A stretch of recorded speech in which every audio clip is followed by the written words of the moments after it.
नमोस्तु महाश्री, नमोस्तु महाश्री, नमोस्तु महाश्री। महाश्री, आज इस कार्यक्रम को मैं ऑनलाइन प्रश्नों के माध्यम से प्रारंभ करना चाह रहा हूं। प्रकाश जी पाटनी, अजमेर, आपके अनन्य भक्त आपके चरणों में बारंबार नमोस्तु करते हुए जानना चाहते हैं कि गुरुदेव, जिंदगी में रोज नए ख्वाब हैं और रोज नई होड़ें हैं, और इल्जाम जिंदगी पर यह है कि जिंदगी की बड़ी भाग दौड़ है। गुरुदेव, जिंदगी को इस इल्जाम से मुक्त करने के लिए नए ख्वाब व होड़ अथवा कंपटीशन से कैसे दूर रखें? देखिए, ख्वाब और होड़ ही तो भाग दौड़ का मूल है। ये ख्वाब और होड़ है क्या? यथार्थ से विमुख होकर कल्पना की उड़ान भरना ख्वाब है। यथार्थ को भूलकर कल्पना की उड़ान भरना ख्वाब है, और अपने वजूद को भूलकर दूसरों के पीछे भागना होड़ है। और ये दोनों चीज़ें हमारी भाग दौड़ की मूल है। हमें जो कुछ भी करना है यथार्थ के धरातल को छूते हुए करना चाहिए। ख्वाब देखना और ख्वाबों में खो जाना, इन दोनों में बड़ा मौलिक अंतर है। कदाचित सपने संजोना बुरा नहीं है, लेकिन केवल सपनों में जीना अच्छा नहीं। अगर सपने संजो तो उन्हें साकार करने के लिए सचेष्ट रहो, और वही सपने संजो जिन्हें साकार करने की अनुकूलता तुम्हारे पास है। यथार्थ की धरातल को छूते हुए जो कल्पना की उड़ान भरते हैं उन्हें फिर भी उपलब्धियां होती है, लेकिन कल्पना की उड़ान में यथार्थ को भूल जाने वाले चारों खाने चित्त हो जाते हैं। तो ख्वाब देखिए, पर केवल ख्वाब में खोने से बचिए। इसी प्रकार होड़ का सवाल है। हम किसी से होड़ क्यों करें? हम किसी के पीछे क्यों दौड़े? खुद को आगे बढ़ाने के लिए सचेष्ट रहे ना। हम खुद में परिपूर्ण हैं और हम अपने भीतर की संभावनाएं तलाशे, उसे उद्घाटित करें और उसकी अभिव्यक्ति के लिए अपना पूरा समय, शक्ति और संसाधन को लगाए। ये बात तो ठीक है, लेकिन इस बात को भूलकर केवल उनके ही पीछे पागल होना कतई अच्छी बात नहीं है। इसलिए जब तक व्यक्ति इस तरह के ख्वाब में खोएगा और होड़ में जिएगा, वो भाग दौड़ ही करते रहेगा, पहुँचेगा कहीं भी नहीं। महाराज श्री गुणायतनी की ट्रस्टी श्रीमती योगमलता जी गंगवाल, मदनगंज, किशनगढ़ से प्रकाश जी पाटनी के माध्यम से ही एक प्रश्न प्रस्तुत कर रही हैं। नमोस्तु अर्पित करते हुए वे जानना चाहती हैं कि गुरुदेव, इंसान की अस्थियां पानी में क्यों डाली जाती हैं? क्या उसकी जिंदगी भर प्यास नहीं बुझती? कृपया समाधान करें। महाराज श्री, तूफान में कश्तियां डूब जाती हैं और अहंकार में हस्तियां डूब जाती हैं। अपनी हस्ती को बचाने के लिए अहंकार से मुक्त कैसे हों? दो सवाल एक साथ। इंसान की अस्थियां पानी में क्यों डुबाई जाती? क्या उसकी अभी भी ज़िंदगी भर प्यास नहीं बुझी?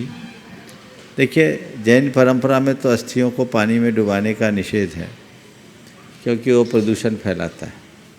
जैन परंपरा में इस तरह की परिपाटी ही नहीं। लेकिन जिन परंपराओं में है भी, तो मैं इसे एक प्रतीक के अर्थ में देखता हूँ कि उसकी अस्थियाँ पानी में डुबाई जा रही हैं। इसका मतलब इसने अपने जीवन में जो कुछ भी किया वो सब पानी में डूब गया। ये अस्थियाँ भी थी, सब पानी में गया। गई भैंस पानी में, ये भी तो एक अर्थ निकलता है। काश मनुष्य इस विषय को समझे। और क्या दूसरा हस्तियाँ और कश्तियाँ का क्या था? मान मान। हाँ, फिर से बोलो, पूरी लाइन बोलो। गुरुदेव, तूफान में कश्तियां डूब जाती हैं और अहंकार में हस्तियां डूब जाती हैं। अपनी हस्ती को बचाने के लिए अहंकार से कैसे मुक्त हों? ये यथार्थ है। तूफान में कश्तियाँ डूबती है और अहंकार में हस्तियाँ डूबती है।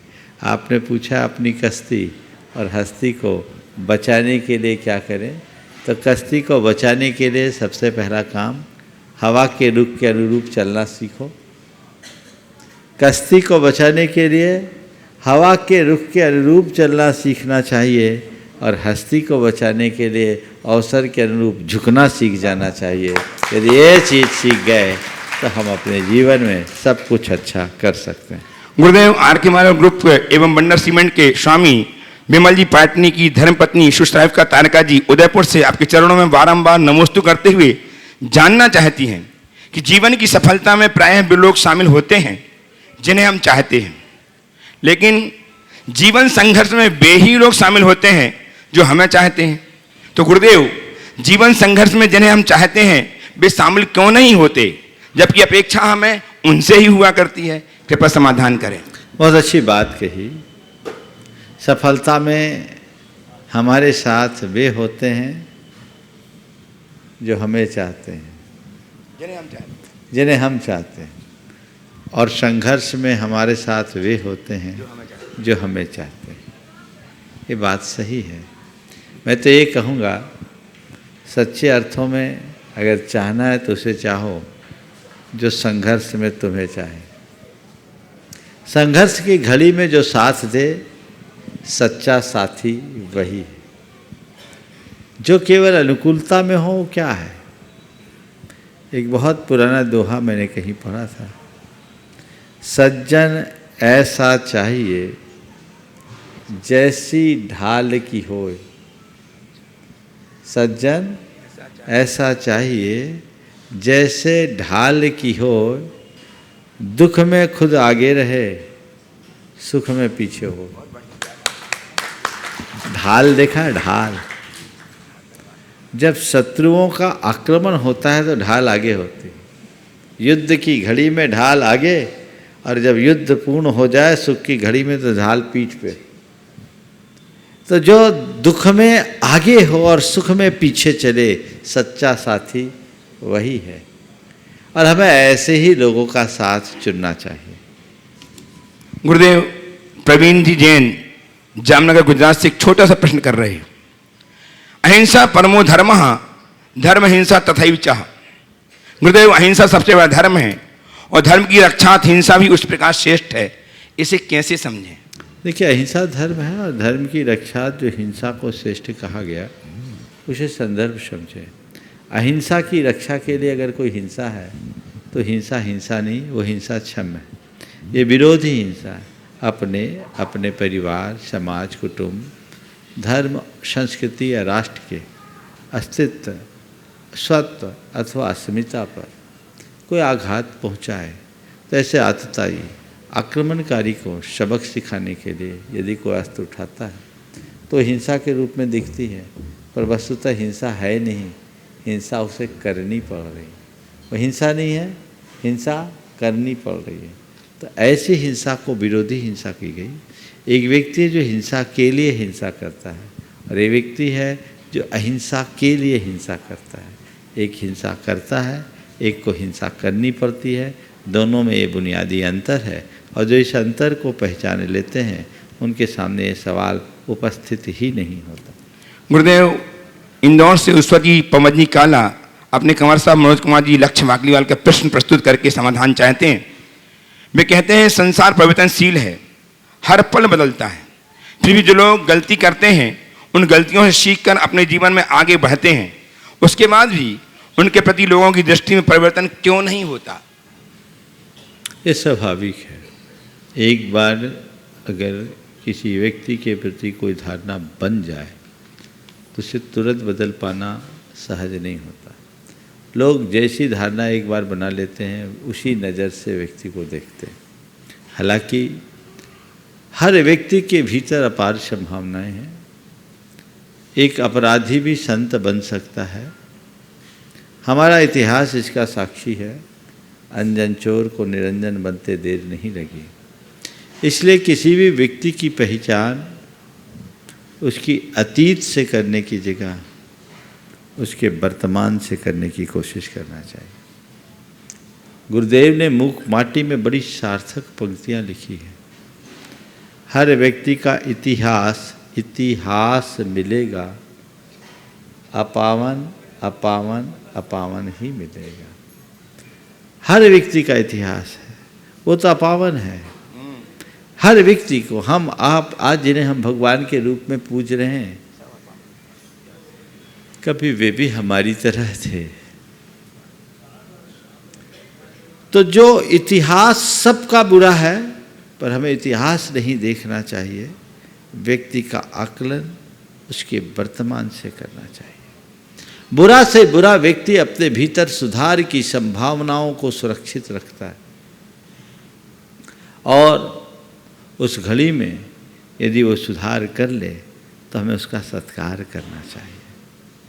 एक ही चश्मे से हर पल व्यक्ति को कभी नहीं देखना चाहिए, और जब हमारे अंदर ऐसी सकारात्मक दृष्टि होगी तभी हम किसी को आगे बढ़ाने में समर्थ होंगे।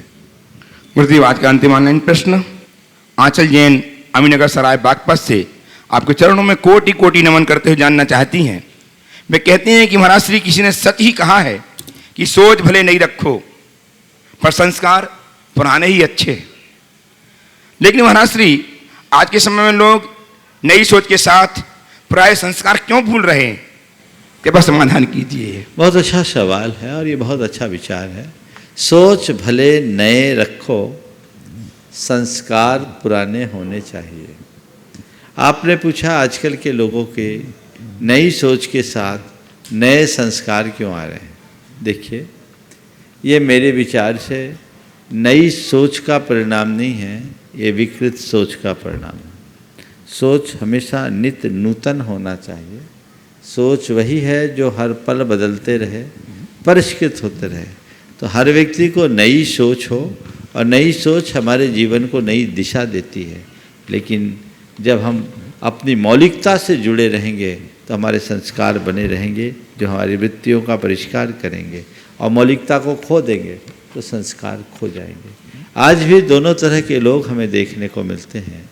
बहुत से ऐसे लोग हैं जो नई सोच के धनी हैं, लेकिन उनके जीवन में वे वही पवित्रता है, वैसे ही संस्कार हैं, क्योंकि वो अपनी जड़ से जुड़े हुए हैं, मौलिकता से जुड़े हुए हैं। और जो लोग नई सोच के नाम पर अपनी मौलिकता को खो देते हैं, वे कहीं के नहीं रहते हैं। आप प्रगतिशील बनिए। मैं प्रगतिशीलता का कभी निषेध नहीं करता। प्रगतिशीलता अनुकरणीय, आधुनिकता अनुकरणीय है, पर मौलिकता को सुरक्षित रखते हुए। जो लोग आधुनिकता की अंधी दौड़ में अपनी मौलिकता को खो देते हैं, वे जड़ को नष्ट करके फल खाने की कोशिश करते हैं। मौलिकता अपनी बनाए रखिए, उसे किसी भी स्थिति में न खोएं, तभी हम कुछ अच्छा कर पाएंगे। मैं आपको एक घटना बताता हूँ। मेरे संपर्क में एक सज्जन है जिनका बेटा लंदन में एक बड़ी कंपनी में काम कर रहा था। उस कंपनी के चेयरमैन ने एक दिन उससे बात की, और जो बात कही वो बहुत ध्यान देने लायक है।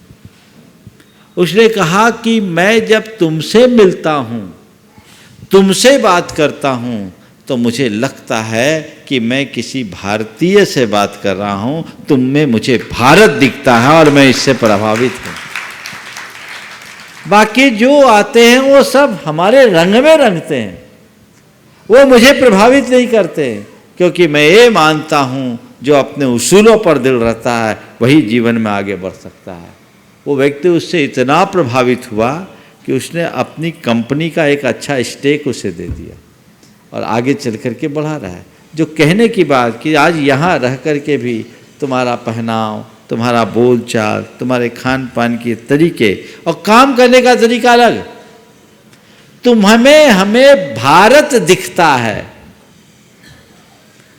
मैं आप सबसे कहता हूँ, प्रगतिशीलता के नाम पर अगर आप मौलिकता को बनाए रखोगे तो आपके हर व्यवहार में आपकी संस्कृति की छाप होगी, और मौलिकता खो दोगे तो आप नहीं रहोगे,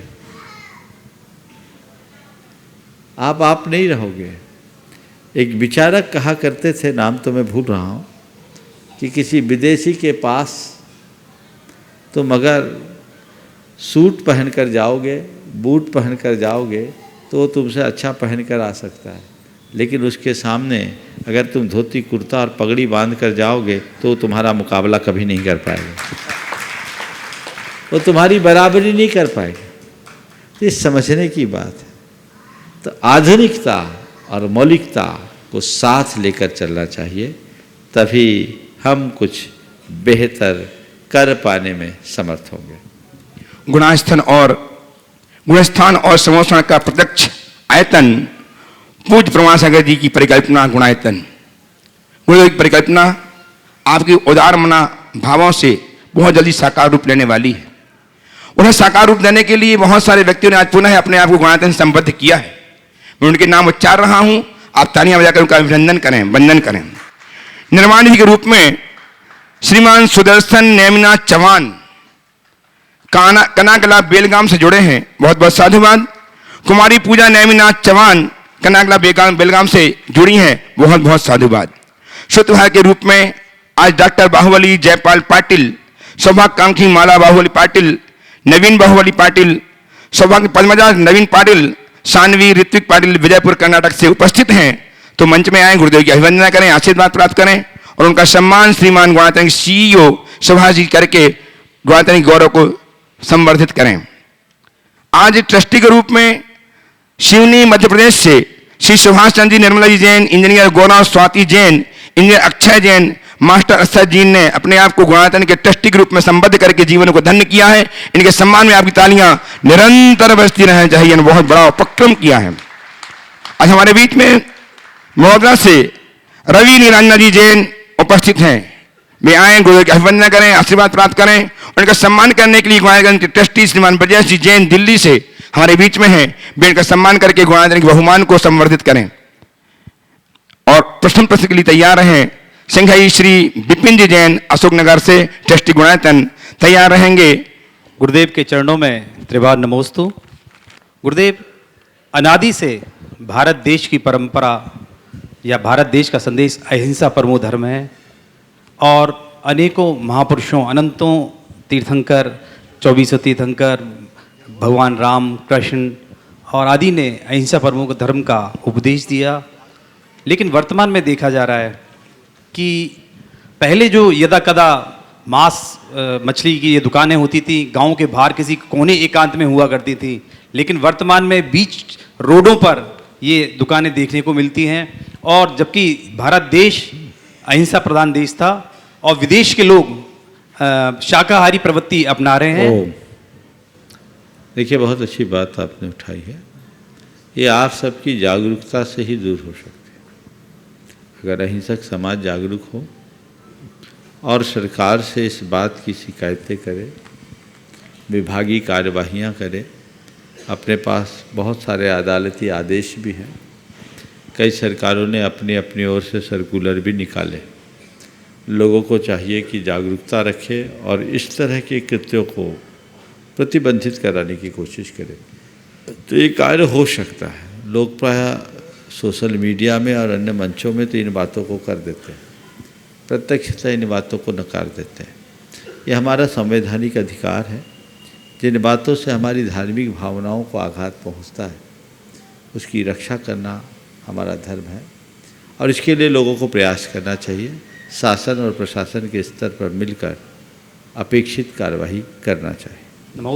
श्रीमानी मध्य प्रदेश से जहां समता सागर जी का चातुर्मास चल रहा है, श्रीमान विजय जी जैन, भाई जी परिवार उपस्थित हों, तैयार रहें। श्रीमान ब्रजेश जी जैन दिल्ली से ट्रस्टी गुणायतन। नमोस्तु नमोस्तु महाराज जी।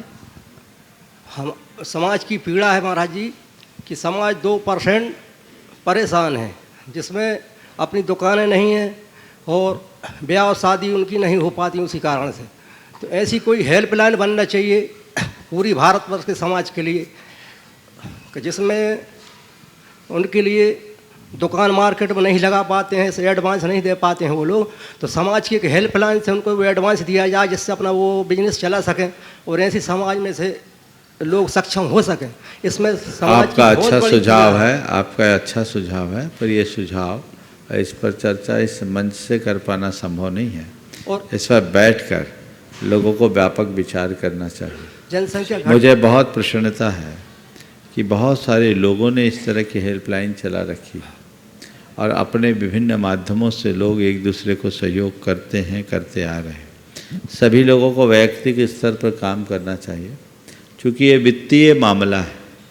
इस मामले को बहुत सोच समझकर आगे बढ़ाना चाहिए, क्योंकि कई तरह की अनियमितता की संभावनाएं भी इससे जुड़ती है और जुड़ती क्या हुई भी है, अनुभव भी है। उन सब बातों को ध्यान में रखते हुए ऐसी ठोस कार्य योजना बनानी चाहिए जो ऐसे ज़रूरतमंदों को मजबूती प्रदान कर सके, और ज़रूरतमंदों को मजबूत बनाना हमारी पहली प्राथमिकता होनी चाहिए। महाराज जी, एक सुझाव है कि आप जो भी धन इकट्ठा होता है उसका 9 भाग मंदिर में लगे पूरे भारतवर्ष में, और एक हिस्सा उसका पूरा हेल्पलाइन में लगना चाहिए। उसका मतलब जैसा गौशाला का पैसा होता है, हेल्पलाइन में लगने के लिए उस भाग से नहीं निकालो, हेल्पलाइन के लिए लोगों को लाइन लगाने की कोशिश करो। आगे बढ़ो। उपस्थित हैं श्रीमान ब्रजेश जी दिल्ली से, ट्रस्टी गुणायतन। तैयार है इंजीनियर श्रेयस जैन, प्रज्ञा जैन, विशेष जैन पिंडई से। नमस्ते महाराज जी। महाराज जी, पार्श्वनाथ भगवान पर बहुत उपसर्ग हुआ, उपसर्ग होने के बाद केवल ज्ञान हुआ, तो उनका जो पुण्य उदय था या पाप उदय था? देखिए, उपसर्ग तो होने के बाद केवल ज्ञान हुआ। उपसर्ग को तो कभी पुण्योदय कहा नहीं जा सकता, पर उस उपसर्ग को भी उन्होंने अपने जीवन के उत्कर्ष का आधार बना दिया। और ये हमारे लिए एक बहुत बड़ी प्रेरणा है कि पापोदय में हमारी परिस्थितियां भले विपरीत हो जाए, पर यदि हमारा मनोबल है तो हम उस पाप को भी अपने जीवन के लिए वरदान बना सकते हैं। तो पाप को भी वरदान बनाने की क्रिया हमारे अंदर होनी चाहिए। पार्श्वनाथ भगवान का यही आदर्श है। उनके ऊपर भयंकर उपसर्ग आए, पर वो विचलित नहीं हुए, उसमें स्थिरता रखे और निप्रतिकार होकर के उन्होंने अपना सारा कार्य किया। तो उस दिशा में जो सतत चलते रहते हैं वो आगे बढ़ते हैं। अब रहा सवाल पुण्य और पाप का, तो मैं यही कहूँगा, उपसर्ग आना पापोदय था, लेकिन उसे जीत लेना उनकी एक उपलब्धि थी। तो पाप के उदय में भी उपलब्धियों के मुकाम तक पहुंचा जा सकता है। इसलिए चाहे जैसा पापोदय हो, चाहे जितना पापोदय हो, कभी विचलित ना हो। उपस्थित हों ब्रतिनगरी पिंडई से। और कुछ महाराज, जैसे आजकल बच्चे लोग पाश्चात्य में जा रहे हैं, तो पुराना पर्सन मगर पाश्चात्य में जा रहे हैं, उनको आज की तारीख में कैसे लेके आए? मतलब ये बड़ी समस्या हो गई। बच्चे पाश्चात्य सभ्यता की ओर अग्रसर हो रहे हैं। हम उनको केवल पाश्चात्य सभ्यता की निंदा करके नहीं रोक सकते, हम उनके हृदय में सांस्कृतिक निष्ठा जगाने की कोशिश करें। हम पश्चिम की बुराई करने की जगह भारत की अच्छाई से अवगत कराएं। अगर हम उन्हें भारत की अच्छाई से अवगत कराएंगे, उनके जीवन में धर्म, संस्कार और संस्कृति का बोध कराएंगे, तो उन्हें कुछ कहने की ज़रूरत नहीं होगी। हम लोग संस्कारों के नाम पर प्रायः आदेश थोपते हैं, आग्रह लादते हैं, ये करो, वो करो, ये मत करो, वो मत करो। पुराने लोग, आपकी हमारी पीढ़ी के लोग उन दिनों ये बातें मान लेते थे। जो चीज़ मना कर दी गई वो पत्थर की लकीर होती थी। लेकिन आज की पीढ़ी में बहुत बदलाव है, वो हाईटेक है, वो हर चीज़ को अपने हिसाब से देखती है, अपने हिसाब से समझती है, उसी अनुरूप चलती है। तो हमें चाहिए कि हम उन्हें जो भी बातें सिखाएं, समझाएं, तो वह एकदम तार्किक, वैज्ञानिक तरीके से समझाएं, युक्तिपूर्ण तरीके से समझाएं, ताकि उसका मनोवैज्ञानिक असर अच्छा पड़े और वे उसे जीवन का अंग बना करके स्वीकार करें। तो जीवन में बहुत बड़ा बदलाव घटित हो सकता है, और यही एक रास्ता है। और मैंने अनुभव भी किया है, मेरे संपर्क में बहुत से ऐसे युवक हैं, युवतियां हैं, जो पश्चिम से एकदम पूरब की ओर मुड़े हैं। धीरे धीरे मोड़ने से सब होता है। उपस्थित हूँ ब्रतिनगरी पिंडई से इंजीनियर श्रेयस जैन, बहन CA प्रज्ञा और विशेष के साथ। तैयार रहें श्री मनीष जी देवड़िया केसली से अपने परिवार के साथ। पूज्य मुनिद्वय के चरणों में नमोस्तु नमोस्तु नमोस्तु। गुरुदेव, शब्द और सोच दूरियां बढ़ा देते हैं क्योंकि हम समझ नहीं पाते हैं और समझा नहीं पाते हैं। तो गुरुदेव, किन शब्दों का और कैसी सोच का प्रयोग करें जिससे ये दूरियां हमारी नज़दीकियां बन जाएं? शब्द और सोच दूरियां बढ़ा देते हैं क्योंकि हम समझ नहीं पाते और समझा नहीं पाते। हम ऐसे कौन से शब्दों का प्रयोग करें जो हमारी दूरियों की जगह नज़दीकियां बढ़ा सके। मैं तो इतना ही कहता हूँ कि शब्द के लिए हम अगर प्रयोग करने से पूर्व शब्दों के परिणाम के विषय में सोच लें तो हमारे लिए कहीं कठिनाई नहीं है। शब्द और सोच, शब्दों में माधुर्य और सोच में सकारात्मकता विकसित हो, और ये तब होगी जब हमारे अंदर में संवेदनशीलता होगी। जब मनुष्य का हृदय संवेदनशील बनता है तो ये सब बातें उसके जीवन में स्वतः प्रकट हो जाती हैं, और इनको प्रकट कर लेने के बाद उसे ज़्यादा कुछ समझाने की ज़रूरत नहीं होती। इसलिए अच्छे शब्दों का प्रयोग करें। मैं 4 वाक्य बोलूँगा या 4 सूत्र दे रहा हूँ, अगर उसे हर व्यक्ति अपने जीवन में अपना ले तो मैं समझता हूँ उसके जीवन में कभी किसी से दूरी नहीं होगी, हर किसी के निकट होगा।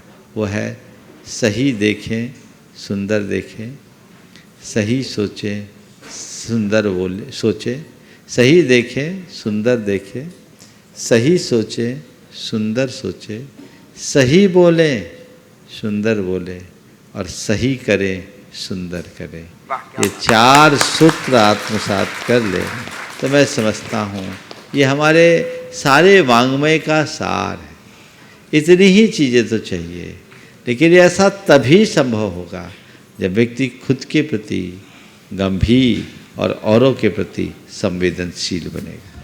अपने परिवार के साथ उपस्थित हों मनीष जी देवड़िया, और तैयार रहें श्रीमान रत्नाकर महाजन हिंगोली महाराष्ट्र से। महाराज श्री के चरणों में बारंबार नमोस्तु। महाराज श्री, भावना योग से संबंधित हमें 2003 से रीढ़ की हड्डी में पीड़ा थी, जिसका ऑपरेशन भी हो चुका। नाना किस्म के इलाज कराए, कहीं भी आराम नहीं मिला।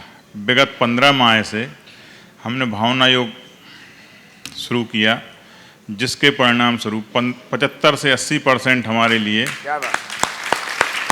वेदना में कमी आई है। और महाराज श्री, एक प्रश्न है, किस्मत के मीटर से खुशियों की लाइट जले या न जले, पर दर्द का बिल जरूर आता है। किस्मत के मीटर से, हाँ, खुशियों की लाइट जले या न जले, पर दर्द का बिल जरूर आता है। हाँ, अब उसको कैसे सहन करें? किस्मत के मीटर से खुशियों की लाइट जले या न जले, दर्द का बिल जरूर आता है। अब इसे हम कैसे सहन करें? सबसे पहले तो तुमने जो भावना योग का प्रयोग किया है और उसका जो लाभ उठाया है, ये बहुत ही अच्छी बात है और लोगों के लिए प्रेरणा है। ये व्यक्ति बहुत भयानक परिस्थितियों से गुजरा है, मरना मौत के मुंह से बाहर निकलने वाले व्यक्तियों में से एक है, और आज खड़ा है और शिखर जी की वंदना को तत्पर है। बहुत अच्छी बात है। आप भी इस बात को समझें और उसे साकार करें तो जीवन में एक बेहतर लाभ घटित कर सकते हैं। अब रहा सवाल, किस्मत के मीटर से खुशियों की लाइट जले या ना जले, दर्द का बिल जरूर आता है। अब हम क्या करें, इसे कैसे सहन करें? तो मैं तो एक ही बात कहता हूँ, अगर तुम्हारे यहाँ मीटर है और लाइट है तो लाइट जले, अच्छी बात है। अगर कदाचित लाइट नहीं भी जलती है ना, तो इतना तो सोचो, कम से कम मेरे यहाँ लाइन तो है, औरों के यहाँ लाइन भी नहीं है। लाइन तो है, कईयों के यहाँ तो लाइन भी नहीं है। उनका दर्द क्या होगा जिनके यहाँ ना मीटर है ना लाइन है। जब ये सोचने लगोगे ना कि मेरे पास लाइन तो है, तो दर्द का एहसास भी नहीं होगा। समझ गए?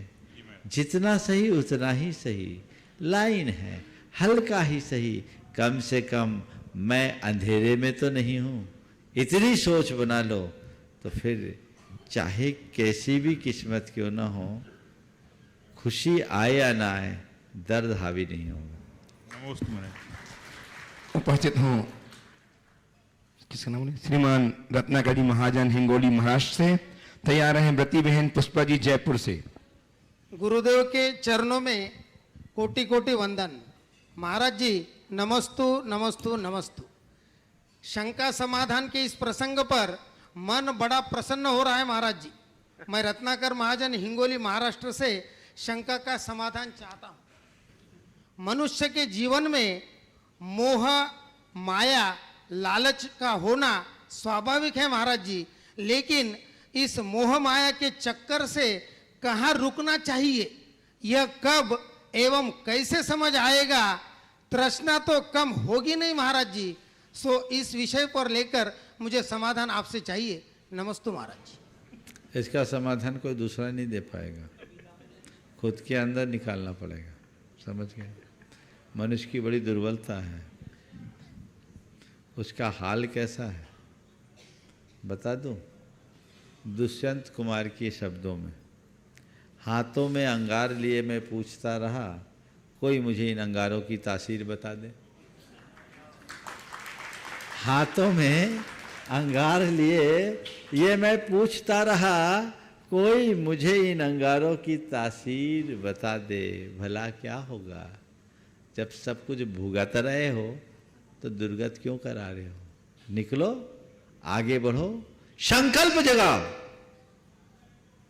लेकिन मनुष्य का मोह उस पर हावी होता है और उसके पुराने अनुभवों को झुठला देता है। और जब मनुष्य के अनुभव पर उसका मोह हावी हो जाता है तो उसकी वही दशा होती है जो आज हो रही है। जिस दिन अपने अतीत के अनुभवों को अपने ऊपर हावी कर लोगे तो तुम्हारे जीवन की दिशा और दशा बदल जाएगी। आप लोगों में, हम लोगों में इतना ही तो अंतर है। तुम अपने पुराने अनुभवों का रोना रोते हुए भी उसे बदल नहीं पा रहे हो, और हमने अपने अनुभवों को जानकर अपना रास्ता बदल दिया। नतीजा आज का हमारा अनुभव अलग है और तुम्हारा अनुभव अलग है। उपस्थित हम व्रती बहन पुष्पा जी जयपुर से। तैयार हैं डॉक्टर अनूप मक्खे ओम। हाँ, लास्ट नागपुर महाराष्ट्र से। दोनों गुरुवरों के चरणों में मेरा बारंबार नमोस्तु नमोस्तु नमोस्तु। महाराज श्री, मेरा प्रश्न यह है कि पंचम काल के अंदर, इस भरत क्षेत्र के अंदर पूर्व भाव में किए हुए उपकारी का उपकार को याद करके क्या देवता लोग उसकी सहायता करने के लिए आ सकते हैं? यहाँ आने का निषेध नहीं है, आ सकते हैं। महाराज के चरणों में नमोस्तु नमोस्तु नमोस्तु। महाराज जी, मेरा ये प्रश्न है कि आधुनिक जीवन में जैन धर्म का पालन कैसे करें? और जीवन में जैन धर्म का पालन कैसे करें? देखिए, जैन धर्म के पालन में देश काल की सीमाएं कहीं बाधक नहीं है। निष्ठा हमारी होनी चाहिए। हम अपनी प्राथमिकताओं को बदल दे तो आज भी हम अपने जैन धर्म का पालन कर सकते हैं। समय अनुकूल नहीं है, इसलिए अधिक विस्तार नहीं, यहीं पर विराम। बोलिए परम पूज्य आचार्य गुरुवर श्री विद्यासागर जी महाराज। जय जय जय।